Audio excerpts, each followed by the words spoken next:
இந்த வர்ணாசிரமத்தில் 4 பிரிவுகள் இருக்கின்றன. அதாவது ஆரியர்கள் வர்ணாசிரமத்தை கொண்டு வரும் பொழுது 4 பிரிவுகள் இருக்கின்றன. பிராமணன், அதாவது பிராமணன் வாயிலிருந்து பிறந்தவன் பிராமணன், அவருடைய நெஞ்சிலிருந்து பிறந்தவன் சத்திரியன், தொடையிலிருந்து பிறந்தவன் வைசியன், அவருடைய பாதத்திலிருந்து பிறந்தவன் சூத்திரன். இதில் இந்த சூத்திரன் என்று கூறப்படுகின்றவன், அதாவது 4வது வர்ணத்தான், மித்த 3 வர்ணத்தாருக்கும் சேவை செய்வது மட்டுமே அவனுடைய பிறவி பயன். அவனுக்கு வேற எந்த காரியமும் கிடையாது. அவர்கள் பணம் கொடுத்தாலும் கொடுக்காவிட்டாலும், கூலி கொடுத்தாலும் கொடுக்காவிட்டாலும் சூத்திரனுடைய ஒரே வேலை பணி செய்து கிடப்பதே. ஆரியர்கள் இந்தியாவில் நுழையும் பொழுதுதான் இந்த வர்ணாசிரமம் வருகின்றது. அப்படி நுழையும் போது சூத்திரர்களாக இருந்தவர்கள் ஆரியர்கள் கூட வந்த அடிமைகள் தான் சூத்திரர்களாக இருந்திருக்கிறார்கள். நாம் அப்பொழுது ஆர்மையில் கூட வந்த அடிமைகள் இல்லை. நம்முடைய நிலத்தை அவர்கள் மிளேச்சர்கள் நிலம் என்றே கூறியிருக்கின்றனர். அதாவது நம்மளை அவர்கள் மிளேச்சர்கள் என்றே கூறியிருக்கின்றனர். மேய்ச்சர்கள் என்பது காட்டு மிராண்டி என்று ஒரு பொருள்படும் என்று கூறுகின்றனர். அப்பொழுது நம்மளை அவர்கள் சண்டாளர்களாக பார்த்திருக்கின்றனர். இந்த வர்ணாசிரம முறையில், மிக கேவலமான வர்ணாசிரம முறையில் மிகவும் இழிநிலைக்கும் கீழான நிலைக்கு தள்ளப்பட்டவர்கள் தமிழர்கள்.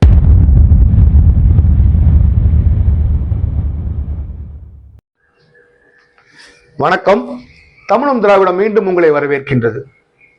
இன்று நாம் விவாதிக்க எடுத்துக்கொள்ளக்கூடிய தலைப்பானது ஒரு சர்ச்சைக்குரிய, ஆனால் தமிழ் மக்களின் வாழ்வியலை மிகவும் பாதித்த, தமிழ் மக்களின் மேன்மையை கீழிறங்க செய்த மிக முக்கிய காரணியான ஒரு விடயத்தை குறித்தே நாம் இன்று விவாதிக்க இருக்கின்றோம்.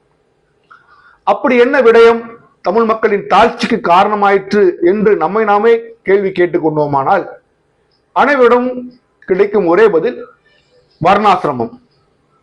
ஆனால் துரதிர்ஷ்டவசமாக இன்று அதை குறித்து சர்ச்சைகளையோ அல்லது விவாதங்களையோ பெரிய அளவில் மக்கள் எடுத்துக்கொள்ளவில்லை என்பதே என்னுடைய மிகவும் வருத்தமான ஒரு விஷயம். என்னிடம் தமிழ் மக்களின் தாழ்ச்சிக்கு உங்களால் ஒரு காரணியை மட்டுமே கூற வேண்டும் என்றால் எந்த காரணியை கூறுவீர்கள் என்றால், நான் நிச்சயமாக கூறும் காரணி வர்ணாசிரமமாகத்தான் இருக்க முடியும். வர்ணாசிரமம் என்றால் என்ன? வர்ணாசிரமம் என்ற அந்த பெயரிலிருந்தே நாம் ஒரு விடயத்தை தெல்ல தெளிவாக தெரிந்து கொள்ள முடியும் என்றால் அது ஒரு வடமொழி சொல். வர்ணம் என்றால் நிறம். இது மக்களை நிறத்தின் வாரியாக பிரிக்கக்கூடிய ஒரு அமைப்பாக இருந்தது, ஒரு சட்டமாக இருந்தது என்று சொல்லப்பட்டாலும் அது மக்களை அவர்கள் இனத்தின் வாரியாக பிறக்கக்கூடிய சட்டமாகவே இருந்தது என்ற உண்மையை மறைத்து வர்ணம் என்ற பெயரை அதற்கிட்டு இருக்கின்றார்கள். அது எவ்வாறு? இன்று நாம் உலகத்தில் ரேசிசம், அதாவது இனவாதம் என்ற அந்த ஒரு வார்த்தையை நாம் கேள்விப்படுகின்றோம். இது ஆரியர்களுக்குரிய ஒரு மிக கேவலமான ஒரு கோட்பாடு. அதாவது உங்கள் தோலின் நிறம் எவ்வளவுக்கு எவ்வளவு வெண்மையாக இருக்கின்றதோ அவ்வளவுக்கு அவ்வளவு நீங்கள் உயர்ந்தவர்கள் என்று. உங்கள் தோலின் நிறம் கருப்பாக எவ்வளவுக்கு எவ்வளவு கருப்பாக இருக்கின்றதோ அவ்வளவுக்கு அவ்வளவு நீங்கள் தாழ்ந்தவர்கள் என்று.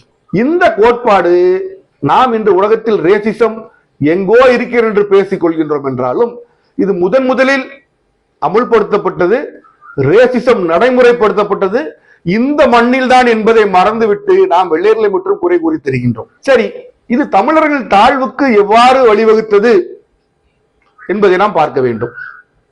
தமிழ் மக்கள் நாம் அறிந்தது போல இன்றுமே தமிழ் மக்களின் பெரும்பாலானவர்கள் கருமையான இனத்தை சார்ந்தவர்கள் தான். நம்முடைய இனத்தின் நிறம் ஆந்த்ரோபாலஜி என்று கூறும் மனித மானுடவியல் படி தமிழ் மக்களின் அடையாளம், அதில் மிக முக்கியமான ஒன்று கருத்த நிறம். அப்படி என்றால் இந்த வர்ணாசிரமம் என்றதான் நிறத்தை நாங்கள் பெருந்தாக கூறவில்லை என்று சொன்னாலும் தமிழ் மக்கள் அனைவருமே தாழ்ந்த நாளை பார்ப்பதற்காகவே ஏற்படுத்தப்படக்கூடிய ஒரு அமைப்பு தான் இந்த வர்ணாசிரமம்.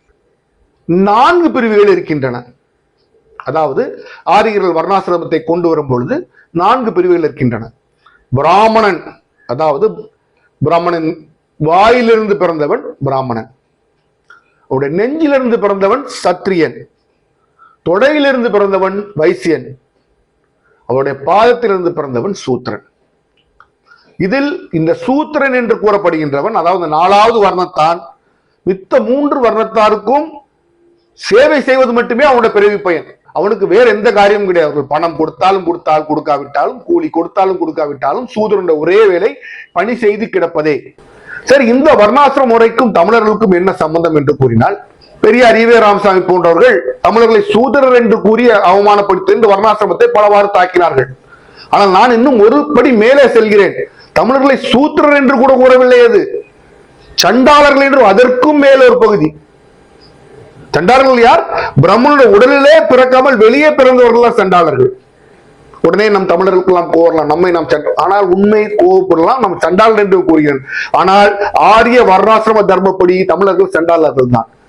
ஏனென்றால் நீங்கள் அந்த பிரிப்பினை பார்த்தீர்கள் என்றால், ஆரியர்கள் இந்தியாவில் நுழையும் பொழுதுதான் இந்த வர்ணாசிரமம் வருகின்றது. அப்படி நுழையும் போது சூத்திரலா இருந்தவர்கள் ஆரியர்கள் கூட வந்த அடிமைகள் தான் சூத்திரலா இருந்திருக்கிறார்கள். நாம் அப்பொழுது ஆர்மையில் கூட வந்த அடிமைகள் இல்லை. நம்முடைய நிலத்தை அவர்கள் மிளேச்சர்கள் நிலம் என்றே கூறியிருக்கின்றனர். அதாவது நம்மளை அவர்கள் மிளேச்சர்கள் என்றே கூறியிருக்கின்றனர். மேய்ச்சர்கள் என்பது காட்டு மிராண்டி என்று ஒரு பொருள்படும் என்று கூறுகின்றனர். அப்பொழுது நம்மளை அவர்கள் சண்டாளர்களாக பார்த்திருக்கின்றார். இந்த வர்ணாசிரம முறையில், மிக கேவலமான வர்ணாசிரம முறையில் மிகவும் இழிநிலைக்கும் கீழான நிலைக்கு தள்ளப்பட்டவர்கள் தமிழர்கள். இதை நாம் உணர்ந்து கொள்ளாமல் நம்மளுடைய மேன்மையை நாம் அடைய முடியாது. இந்த வர்ணாசிரம முறைதான் இன்று இந்தியாவில் முழுவதும், குறிப்பாக தமிழகத்தில் உள்ள ஏற்றத்தாழ்வுகளுக்கு மூல அடிப்படை காரணம். நம்முடைய மொழியின் தாழ்ச்சிக்கும் நம்முடைய இனத்தின் தாழ்ச்சிக்கும் மூல அடிப்படை காரணம் என்று ஒரு விஷயத்தை உங்களால் கூற முடியும் என்றால் அது இந்த வர்ணாசிரம தர்மம் தான். இந்த வர்ணாசிரமம் வடக்கே தொடங்கி பின்பு தென் தமிழ்நாட்டிற்கு எப்படி வந்து நம்மையே நாம் கேவலமான மக்கள் என்று நம்ப வைக்கும்படியாக எப்படி நிகழ்ந்தது என்பதுதான் வரலாற்றின் பெரும் சதி. இந்த சதி எந்த ஒரு விடயமும் பேட்டர்னேஜ் என்று கூறுவார்கள். ஒரு ஆதரிப்பு இல்லாமல் ஒரு இடத்தில் வளர முடியாது. இந்த வர்ணாசிரமம் தமிழகத்தில் நுழைந்து தமிழகத்தை ஆட்கொண்டு தமிழகத்தில் வேரூன்றி பரவதற்கு அந்த பேட்டர்னேஜ், அந்த ஆதரிப்பை யார் கொடுத்தார்கள் என்ற வரலாற்றையும் நாம் தெரிந்து கொள்ள வேண்டும். இந்த வர்ணாசிரமம் என்று நாம் பேசும் பொழுது நாம் கேட்கக்கூடிய இன்னொரு குரல் மனுசாஸ்திரம். இன்று பலர் மனுசாஸ்திரத்தை நாம் குறை கூறுகின்றோம்.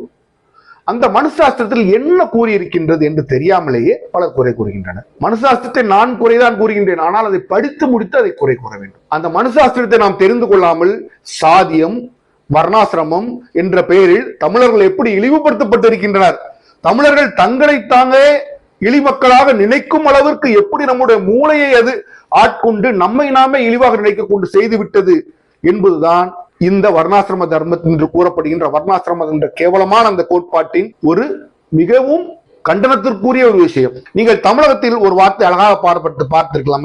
வட இந்தியாவில் வேறெங்கும் இது கிடையாது. பிற்பட்ட வகுப்பினர் என்று சொல்ல மாட்டார்கள் தமிழகத்தில், தாழ்ந்த வகுப்பினர் என்று சொல்ல மாட்டார்கள், பிற்படுத்தப்பட்ட, தாழ்த்தப்பட்ட. அருமையான வார்த்தை பிரயோகம். வேறு எந்த மாநிலத்திலும் எனக்கு தெரிந்து இப்படி கிடையாது. அதாவது நான் பிற்பட்டவன் அல்ல, நீ என்னை பிற்படுத்தப்பட்டு விட்டாய், பிற்படுத்தப்பட்டு விட்டேன், நான் தாழ்ந்தவன் அல்ல, நான் தாழ்த்தப்பட்டு விட்டேன். காரணம் என்ன? அந்த பட்டதற்கு, தாழ்த்தப்பட்டதற்கோ பிற்படுத்தப்பட்டதற்கோ காரணம் வர்ணாசிரம தர்மம் என்பதில்தான் எந்த வகையான மாற்று கருத்து யாருக்கும் இருக்க முடியாது. இது நாம் இந்த வர்ணாசிரம தர்மத்துக்கு கொடுக்கக்கூடிய ஒரு இன்ட்ரோடக்ஷன் தான். அதாவது ஒரு பானை சோறுக்கு ஒரு சோறு பதம் என்பதுதான்.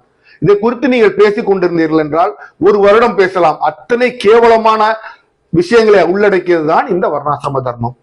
இதைத்தான் தமிழர்கள் முதலில் எதிர்க்க வேண்டும். இதை உங்களை இழிமக்களாக்கிய, நம்மை இழிமக்களாக்கி நம்மளை கேவலப்படுத்திய இந்த வர்ணாசிரம தர்மத்தை வைத்துக் கொண்டே நாங்கள் விடுதலைக்கு போராடுவோம், நாங்கள் உணர்வு பெற்று எழுவோம் என்றால் அது நகைப்புக்குரிய, நடக்கக்கூடாத ஒரு காரியமாகத்தான் இருக்கும். முதலில் இந்த வர்ணாசிரம தர்மத்தை தூக்கி எறிந்துவிட்டு, இந்த வர்ணாசிரமத்தை விட்டு வெளியே வந்து தமிழர்கள் தங்கள் பழைய நிலை அடைய வேண்டும் என்றால் ஏன் அதை தூக்கி எறிய வேண்டும் என்று புரிந்து கொண்டு பின்பு அதை தூக்கி எறிய வேண்டும். அதற்கான முயற்சியாகத்தான் இனி வரக்கூடிய பதிவுகளில் நாம் அதை பற்றி ஆராய்வோம். இதை ஒரு தொடக்கம் அல்லது இன்ட்ரோடக்ஷன் என்று நீங்கள் எடுத்துக்கொள்ளலாம். மீண்டும் வேறொரு பதிவில் உங்களை சந்திக்கும் வரை உங்களிடமிருந்து விடைபெறுகின்றேன். நன்றி, வணக்கம்.